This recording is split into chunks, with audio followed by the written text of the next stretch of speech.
छावा आणि इतर संघटनांकडून लातूर बंदची हाक देण्यात आली आहे। लातूरमध्ये छावा संघटनेच्या कार्यकर्त्यांना मारहाण झाली। छावा संघटनेच्या विजयकुमार घाडगेंना मारहाण करण्यात आली। तटकरेंसमोरच राष्ट्रवादीच्या कार्यकर्त्यांकडून मारहाण केली गेली आहे। मारहाणीच्या निषेधार्थ आज लातूर शहर बंदची हाक पुकारण्यात आली आहे। विजयकुमार घाडगे पाटलांवर रुग्णालयात उपचार सुरू आहेत। छावा संघटनेच्या शेतकरी आघाडीचे प्रदेशाध्यक्ष विजयकुमार घाडगे यांना राष्ट्रवादीच्या कार्यकर्त्यांकडून झालेल्या मारहाणीच्या निषेधार्थ आज सर्वपक्षीय लातूर शहर बंदचं आवाहन करण्यात आलेलं आहे। मारहाण करणाऱ्यांवर कारवाई करावी आणि राज्याचे कृषी मंत्री कोकाटेंचा तात्काळ राजीनामा घ्यावा या मागण्यांसाठी हा बंद पुकारण्यात आल्याची माहिती मिळत आहे। या सर्व प्रकरणाची चौकशी करण्याची मागणीही आता केली जाते।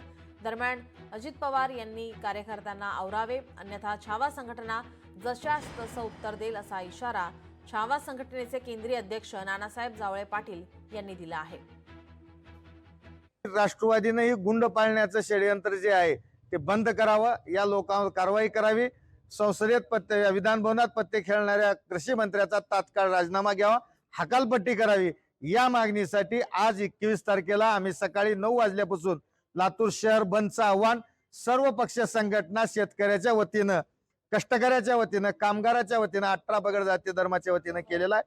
आणि निश्चितपणे जोपर्यंत या लोकांवर कारवाई होत नाही, त्या मंत्र्याची हकालपट्टी होत नाही, या सगळ्या प्रसारणाची बुवा हे कोण षडयंत्र रचलं, कोण याच्या मागे कटाचा या सूत्रधार आहे, या सगळ्या प्रकारची निष्पक्ष चौकशी जोपर्यंत होत नाही तोपर्यंत हे आंदोलन थांबणार नाही।